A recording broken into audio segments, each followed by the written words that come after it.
Nigel Kneale was probably one of, if not the most proficient television writer of his day, with many classics such as The Stone Tape, The Year of the Sex Olympics, 1984, and, most famously, the Quatermass series.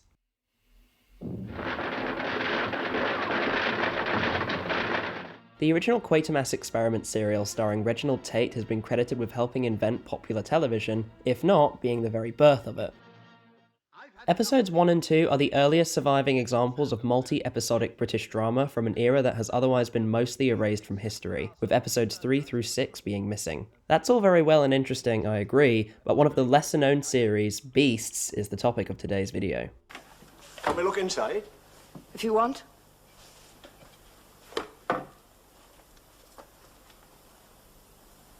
What the hell? Oh. Like a little monkey or... No. This was in the wall? Yes. Beasts is an ATV-produced ITV horror anthology series where every episode is unrelated save for the fact they share the theme of, you guessed it, bestial horror. The 6 episodes were shown on Saturdays from the 16th of October to the 20th of November 1976, broadcast at night time so the little kiddies wouldn't be too disturbed by its frightening content. The recording order for the series was During Barty's Party, Buddy Boy, The Dummy, Special Offer, What Big Eyes, and Baby, while the actual broadcast order was Special Offer, During Barty's Party, Buddy Boy, Baby, What Big Eyes, and The Dummy. Cut! What was it? What stopped them? Quick, we'll go again! Now, I'm just going to say it right off the bat, I don't find this show to be all that scary. One thing that might disappoint a viewer is that the show actually uses more implication than it does on-screen depiction of the creatures each story revolves around. So if you're expecting to see some charmingly cheap or surprisingly well done puppetry and bloody content, you might be disappointed. For whatever reason, you might be inherently against the idea of implication, but there's no denying that on a concept level, this isn't such a bad idea. Implication can oftentimes be quite a creepy thing, and the idea of a creature harming you can be much more scary than the creature itself actually attacking you. This does definitely hold true when it comes to episodes like Baby and During Barty's Party, which have actual monsters in them that pose a threat to the characters, but the show is very reliant on other themes besides straight up creature feature, well, creatures. The episode The Dummy is more about mental illness than it is an actual beast, Buddy Boy and Special Offer focus on the supernatural, and What Big Eyes is more of a psychological science fiction-esque piece about a mad scientist. In other words, the show did have some variety in spite of its overarching theme emphasised by the genuinely effective and unique opening titles shown in each episode. I wanted to go through it episode by episode like I did with The Frighteners and Great Expectations, but there are a lot of factors that result in this being reviewed as a whole piece. First off, most interestingly to me at least, the show is shot entirely on videotape instead of a combination of that for studio work and film for location work. Each episode with exterior taping utilises outside broadcasting and, as far as I know, ITV was actually one of the earliest companies to use this technique on television, having previously done it with older anthology shows such as Mystery and Imagination. The BBC by this point in time very rarely used OB, especially when it came to Saturday night drama like Doctor Who, with the only exceptions being the Stones of Blood and the Seeds of Doom for ease of editing.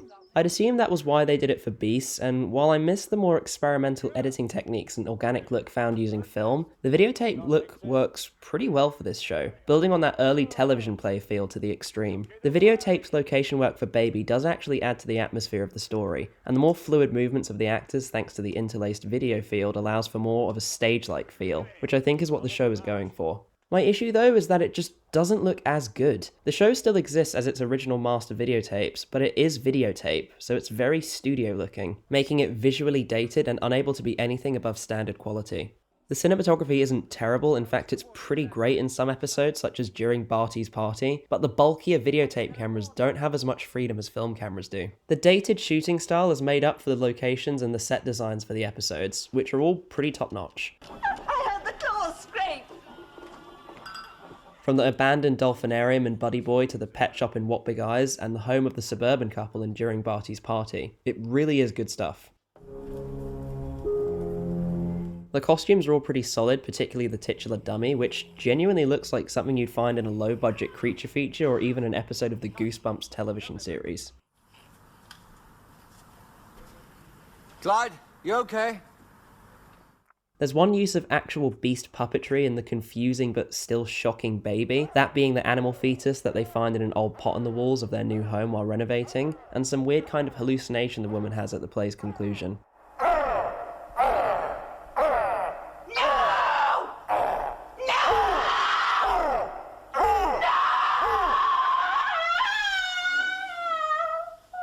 While we're on the subject of that episode, I didn't quite understand the story of Baby completely because of said ending. Like, was the creature real and just messing with Jo, or was it all in her head because of the weird fetus thing she found messing her up so badly? If the latter is the case, what was the old builder talking about? It just left me with too many questions, and not in a good way. I feel like it either could have been longer or at least more fleshed out with how long it actually is at 50 minutes. But overall I enjoyed the story for this one, which is ultimately just about a scared pregnant woman struggling with concerns about pre-motherhood while her angry husband is stuck in a job he hates. If I was going to talk about an episode I straight up didn't like, it'd probably be Buddy Boy. I'm all for ridiculous ideas like the ghost of a dolphin communicating with the land of the living through a mentally challenged woman that used to be friends with said dolphin, but an idea like that has to be handled with the same cheesiness and tongue-in-cheek humour of a good horror satire. Beasts is a show with little levity that takes itself quite seriously, however, and while it tries its best at being a serious drama with bestial horror elements, it kinda just fails in this one. The main character is an owner of a porn theatre trying to buy the abandoned dolphinarium from the overly paranoid owner who clearly knows what's going on, forming a sexual relationship with the aforementioned mentally unwell woman in the process, which just feels kind of inappropriate and a little bit gross. No! I watched you. That was tact. When you got him on the raw, trying to save your deal for you. It also ends a little abruptly and it just kind of annoyed me while watching it, with the odd good scene here and there. I actually thought it was worse than Halloween 3 Season of the Witch, which Neale wrote the original screenplay for before it was rewritten. Given he wrote something like Buddy Boy, and it's since been claimed the only real revisions made to Halloween 3 was adding more gore, I can understand and appreciate Neale didn't always come up with a masterpiece. Episodes I loved just about equally were probably During Barty's Party and What Big Eyes. Like Baby, Barty's Party was more like a conventional creature feature with its own twist, that being that we never actually see the creatures, but we feel every mounting bit of tension that comes with their off-screen but audible presence thanks to the dialogue and the performances of the actors. The sound design is also incredible, it really is top-notch.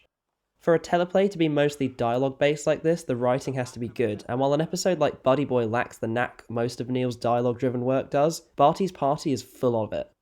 Not only are the performances from the two actors brilliant, with an atmosphere almost akin to a haunted house drama, but the way the information is slowly given to the audience through the titular radio station is a neat way of progressing the story, instead of it just being two middle-aged codgers going back and forth guessing why the rats are bigger, stronger and deadlier. And it leaves plenty up to the imagination, such as the deaths of the ambiguous yellow car owners and the fates of the couple at the end of the episode. What I love most about What Big Eyes is that not only is it an intriguing Darwin's evolution theory is wrong mad scientist premise, but it plays like a pretty good RSPCA mystery from the get-go, with the main character Bob Curry pursuing an immediately suspicious case at a shady animal trading dock. Always some little man somewhere checking something in uniform or out. You'd think the animal trader would be the bad guy, but it turns out it's the old kook who actually thinks he can become a wolf, killing himself with blood poisoning in the process. It's almost a shame that he didn't actually turn into a wolf, but this is a key example of the show doing what it set itself out to do very well, that being the spin on creature features, creating a more intelligent work of drama and psychological horror in the process. Use them too, you know. He'd take them and cut them up. Florence, I need 2 more rats. Quickly now. Miss Raymond, I don't think you should stay here. Florence, he'd say to me, you're a fool, but you've got your uses. Is there any way you can go? Any That's relationship? all I want. Something to you. Episodes I'm more in the middle on are The Dummy and Special Offer, both of which I respect and overall think are good, but they're not quite great. The Dummy follows an actor called Clyde who, after suffering a mental breakdown because a fellow actor who stole his wife is on set, thinks he has become the creature he's become famous for playing, going on a murderous rampage in the studio until he can acquire his real quarry, the man who stole his wife.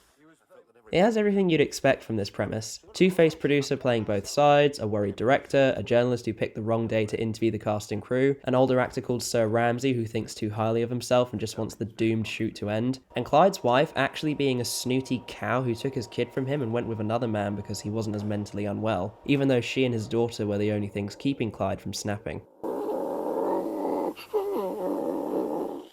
The Dummy definitely feels like a homage to Hammer Horror and their excessive sequels, so it could be a commentary on Neale's experiences working with the company on films like in the Quatermass series. However, like a certain YouTube comment section member said, Neale could be a bit of a querulous git, so it's difficult to say if his experience is reliable or not. You could even go so far as to say that the character Peter Wager's laughing at Clyde is a commentary on the creature feature genre itself, with most audiences finding their low budget and lack of sophistication or effort humorous a lot of the time. It's a slightly awkward script that somewhat struggles during the middle part once it has all the drama about Clyde and Wager out of the way, but it ends on a high note and packs some neat twists and turns, particularly the way Clyde reacts to his wife being there. What? It's the chemical blood. It's fake stuff. Look, it isn't blood. Make Sean, get her over to the medical room. She's gonna be all right. She was nearly dead. You killed her nearly. You did. Special Offer is a bit like Buddy Boy in that there are no real beasts, but rather the ghost of one. This one being a poltergeist of the shop's mascot, manifested by the hurt feelings of a cashier who has an unrequited crush on her cruel and ambitious store manager that treats her like absolute garbage. It builds up to the hauntings pretty well, and once they actually start, I was really impressed with how they pulled it off. Fridge content spraying everywhere, washing up liquid squirting from its bottles, wind blowing throughout the employees only area, all because the ghost of the store mascot named Billy is creeping around playing into the negative emotions of Murrain. Oh, Billy, that's naughty. Look what he's done there, Billy, that's enough. Stop it.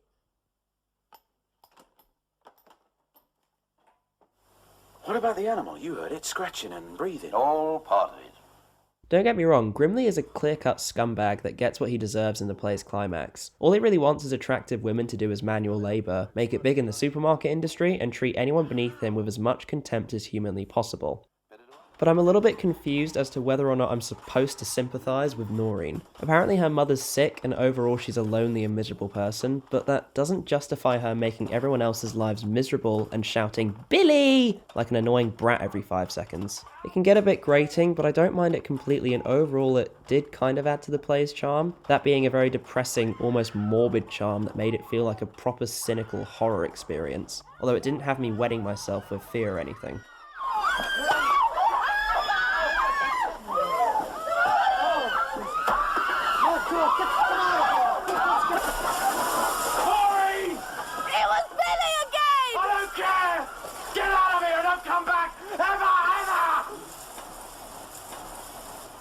The performances for the most part are pretty great. Actors like Pauline Quirk, Bernard Horsfall, Clive Swift, Jane Wymark, Wolf Morris, Patrick McGee, Madge Ryan, Michael Kitchen, Elizabeth Sellers and Anthony Bate all do a great job at playing their characters, giving real life and feeling to the roles and adding to the attempted horror in the sense that they seem genuinely scared and like they don't want to be involved in the situation they're stuck in. Or in Quirk's case, she really sells the insecure, well-meaning but ultimately harmful and annoying geek in the supermarket. In McGee's case, he brilliantly portrays a truly insane, potentially senile scientist on his deathbed that actually thinks he's becoming a wolf. One criticism I have is that he can clearly be seen breathing after his character dies. Now, I understand it's difficult to stop breathing for a prolonged period of time, but you can tell he wasn't even really trying. My other problems with the performances mainly stem from how sometimes either wooden or hokey they are. Sometimes actors will deliver a line where you can imagine 3 different ways the line could have been delivered, either with less rush or with a little more oomph. Colin, get Bunny down here right away. Tell him there's a crisis. Explain? No, just that. And quick. Right. My least favourite example is in Buddy Boy, where it's almost as if everyone besides Morris just can't take the material all that seriously. Pamela Moiswitch tries her best with the material she's given, but her performance is so bizarre because of the weird character she's been given to play, so it's difficult to walk away feeling satisfied. I always came back, but I was too late. Simon McCorkindale plays Peter in such an over-the-top manner I find it genuinely difficult to take him seriously, even in scenes where he's supposed to be more toned down and calmer. Straight away, make an appointment. I'll come with you. It helps sometimes. Do you mean that? Yes. But I thought you'd mind. I want to go too. You sure you're not just... I mean, you've done so much. Hammy-dated acting and some shoddy storytelling and scripting aside, at its core, Beasts is actually a pretty solid drama series. It does something that you don't see a lot of, and for the time, it's pretty impressive. It's definitely not a masterpiece by any means, but I'm glad I own it and I took the time to watch and absorb it the same as I would any other show. There's definitely works by Neale I'd sooner watch over Beasts, but it's a series of note and it deserves to be remembered for what it did.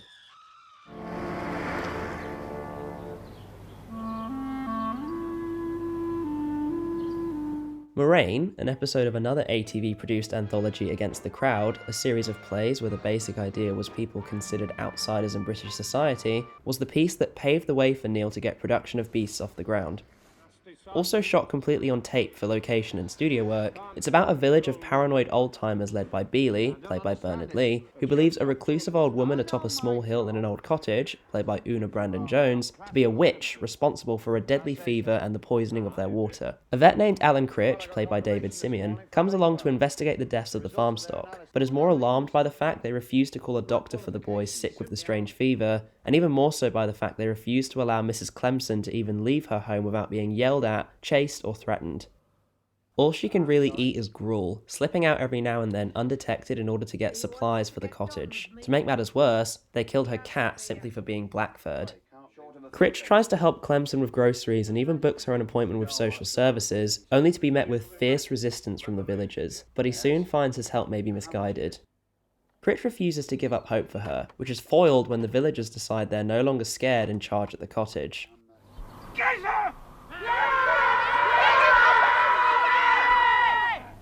With one pointing of her finger and a mighty shout, Bealey drops dead, having suffered a massive heart attack. Critch, confused, simply leaves the angered Clemson as the villagers carry Bealey away, leaving him to question whether or not she truly was a witch, and whether or not she really was responsible for the horrible things happening to the village. It's not downright supernatural, with only the ending and a small, creepy-looking doll being the only direct hints to Clemson being a little more than a crazed hermit, but it has a great atmosphere, great performances, a clever script, and an almost perfect and very sudden ending. I wish it was a bit longer, but it's restricted by its 2-part 50-minute runtime, which prevents it from fully expanding on the story and maybe offering some more material. It definitely stands on its own as a lone teleplay, and it ought to because as far as I know, none of the other 5 episodes are available publicly, and I don't know if they're considered lost or not. I would give Murrain, What Big Eyes, and During Barty's Party an 8 out of 10, Special Offer and Baby a 7, The Dummy a 6, and Buddy Boy a 4, the same rating I gave Halloween 3, which, again, I still think is better than Buddy Boy. I give Beasts a 6 overall. Again, it's a series of high interest with a few really strong moments, but on the whole, it's more of a 60-40. If you want to get your hands on the DVD, I'm leaving a link below to the Amazon listing. Thank you so much for watching, please like and subscribe.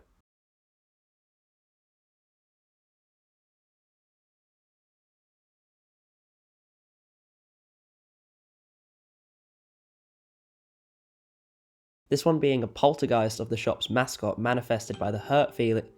You fucking cunt. First off, most interesting... Oh god, here we go. Hi. Hi, Mum. Alright. Yep. You working? Just doing a bit of audio. You working today, though, at work? Yeah. What time are you off? Probably like 4, because I start at 5. Okay. Yeah. You feeling better? I feel absolutely fine, but I've still got COVID. So, alright, Mum, thank you for saying that. Can you go in your room now, please? I'm not just staying in my room. You keep social distance. I've got something to do. I need quiet need to do this. Sorry? Go to the kitchen then. Just be quiet. Please. Please. What's that thing you used to say? The Star Wars thing? Please say it. Oh my god. In the shop it is? In the Chavez. Oh, well, insurance told me that. You done? Thanks.